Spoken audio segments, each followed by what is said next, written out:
आज की ये मीडिया ब्रीफिंग बिहार में पिछले 2 दिनों में रामनवमी के त्यौहार के संबंध में आयोजित की गई है। जैसा कि आप जानते हैं, यह त्यौहार संपन्न हुआ है।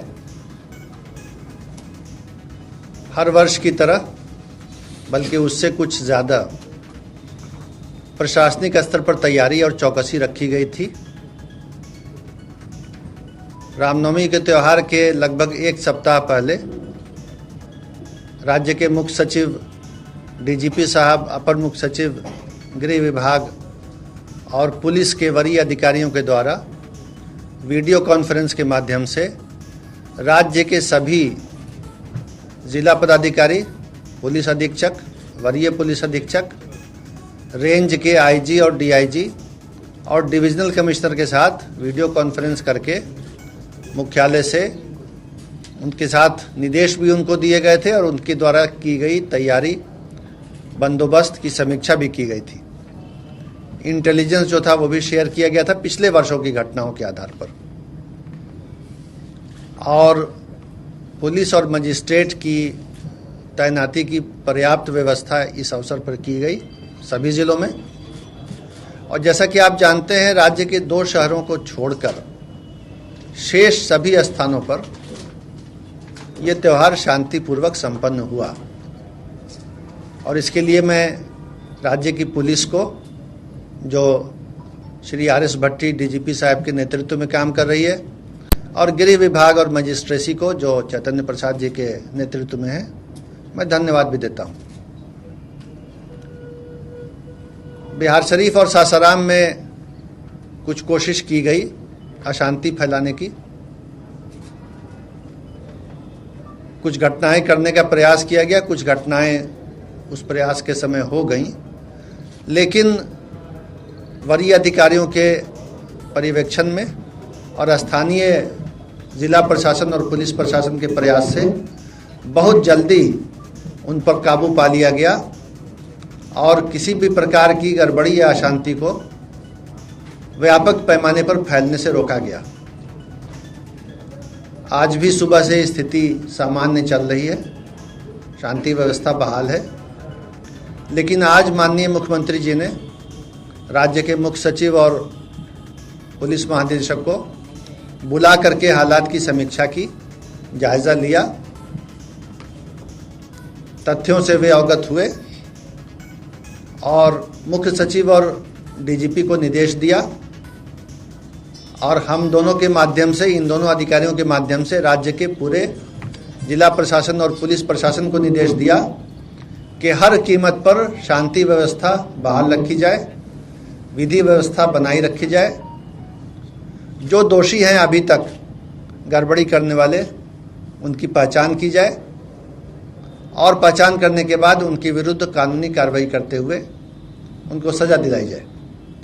तो अभी जो प्राथमिकता होगी वो यही होगी कि राज्य में जो ऐसे तत्व हैं जिन्होंने इस तरह का कोई अटेम्प्ट किया, प्रयास किया शांति भंग करने का, उनकी पहचान हो, और जिन्होंने इस तरह का सामाजिक और कानूनी अपराध किया, उनको कानून के दायरे में ला करके सज़ा उनको दिलाई जाए।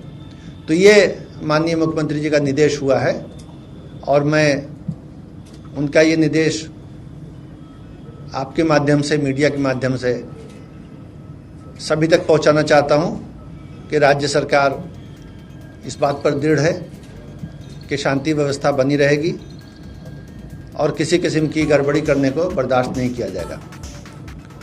उसके अलावा जो पुलिस की कार्रवाई हुई है, जिसके आंकड़े उपलब्ध हैं और जो पुलिस का काम है, उस पर डीजीपी साहब और एडीजी साहब यहाँ पर मौजूद हैं, तो मैं उनसे अनुरोध करूँगा कि उस पर आपको संबोधित करना चाहेंगे। वर्तमान में पूरे राज्य में विधि व्यवस्था की स्थिति पूरी तरह से नियंत्रण में है। सासाराम और बिहार शरीफ में जो कुछ घटनाएं हुई, उनमें अभी तक कुल 109 व्यक्ति जो इन कांडों में संलिप्त पाए गए हैं, उनकी गिरफ्तारी हो चुकी है। और लगातार हम उन लोगों की पहचान करके गिरफ्तारी का कार्यक्रम जारी रखेंगे। किसी भी ऐसे असामाजिक तत्व को बख्शा नहीं जाएगा और कानून की पूरी ताकत के साथ उनसे निपटा जाएगा। ये निश्चित तौर पे एक प्रयास था राज्य की अमन शांति को भंग करने का, जिसको पुलिस प्रशासन ने, जिला प्रशासन ने मिलकर के इसको विफल किया है और हम पूरी तरह कॉन्फिडेंट हैं कि आगे कोई ऐसी घटना को हम नहीं होने देंगे जिससे कि आम सामान्य शांति व्यवस्था पे कोई प्रतिकूल प्रभाव पड़े। जो ऐसे अंसर हैं समाज में, थोड़े बहुत कहीं ना कहीं हो सकता है कोई ऐसे व्यक्ति हों, उनकी भी हम पहचान करके उनको कानून के दायरे में लाएंगे। धन्यवाद। कितने लोगों की मौत हुई?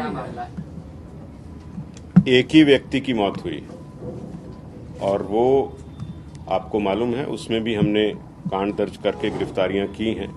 और बाकी कुछ नई बात इसमें ये है कि जो सासाराम में कुछ लोग बम से जख्मी थे, कल रात में ही हमने यहाँ से एफएसएल की टीम और डॉग स्क्वाड को भेज करके सुबह 5 बजे हमारी एफएसएल की टीम पहुंच गई थी और उसने जांच करके जो वहाँ पे अंश मिला था एक्सप्लोसिव सब्सटेंस का, उससे हमने ये साबित कर लिया कि वो किसी तरह का किसी के ऊपर हमला नहीं था। वो व्यक्ति स्वयं ही या तो बम बना रहे थे या उसको हैंडल कर रहे थे। तो वो व्यक्ति जो जख्मी हैं वो अपराधी की कैटेगरी में आए हैं, उनको हमने गिरफ्तार कर लिया, उनका इलाज चल रहा है। जब वो बेहतर हो जाएंगे, हॉस्पिटल से छूटेंगे तो वो जेल जाएंगे। कितने लोग हैं उसमें? 6 है ना, 6 व्यक्ति हैं उसमें। सर, सासाराम में आधिकारिक तौर पे धारा 144 लगी थी कि नहीं, क्योंकि इस पे भी काफी ज्यादा चर्चा हुआ। स्थानीय प्रश्न आप स्थानीय प्रशासन से पूछे, हम लोग आपको कुल ओवरऑल व्यू दे रहे हैं और आश्वस्त कर रहे हैं आम जन को आपके माध्यम से कि पूरी तरह स्थिति नियंत्रण में। वीडियो कल जारी किया जिसमें शांति बहाल की बात की, उसके बाद ही ब्लास्ट हो गया। वो अनकनेक्टेड इश्यू है, उनसे उसका कोई ताल्लुक नहीं है। वो तो अपराधी थे, या उसको बना रहे थे या हैंडल कर रहे थे, उसमें वो घटना हुआ और बिल्कुल अलग स्थान पे हुआ। जहां वो झोंपड़ी में बना रहे थे उसकी भी हमने पहचान कर ली, वहां से भी कुछ अंश मिला, एफएसएल टीम ने जब्त करके मिला भी लिया उसको। सर, जो घटनाएं हुई इसके बारे में कोई इनपुट नहीं थी पहले से कि ऐसा होने वाला है? देखिए, हर चीज की इनपुट होना एक पहलू है। जैसे मुख्य सचिव महोदय ने कहा, 1832 जुलूस पूरे राज्य में चल रहे थे रामनवमी के अवसर पर, और ये 2 स्थानों को छोड़ करके बाकी सारे सफल रूप से संपन्न हुए हैं। तो निश्चित ही जो इनपुट थी, जो उसके आधार पे प्लानिंग थी, फोर्स डिप्लॉयमेंट थी, वो सही रूप से की गई। कई बार कुछ मौके पे कुछ ऐसा होता है तो उसके आधार पर, वो भी प्रयास था, बहुत तुरंत प्रशासन ने कार्रवाई की है और उसको नियंत्रित किया। सर, नालंदा मुख्यमंत्री जी का गृह जिला है, इसके बावजूद भी वहाँ पे पुलिस के सामने में देखा गया कि पथराव होते हुए, हिंसा होते हुए। आप मोटी बात आपको बता दिया। कमी है क्या सर? मुख्यमंत्री जी ने कहा था कि नेचुरल इंसिडेंट नहीं है, जो भी हुआ है, तो क्या आप लोग के पास कोई ऐसा इनपुट आया है कि इसके पीछे एक साजिश, उन्होंने इशारा किया कि साजिश किसी ने रचा है? कांडों में बिल्कुल निष्पक्ष और ठोस अनुसंधान होगा। जहां जहां भी ऐसी कोई व्यक्ति इससे पीछे अगर हैं, उनको एक्सपोज करके कानून के दायरे में लाया जाएगा।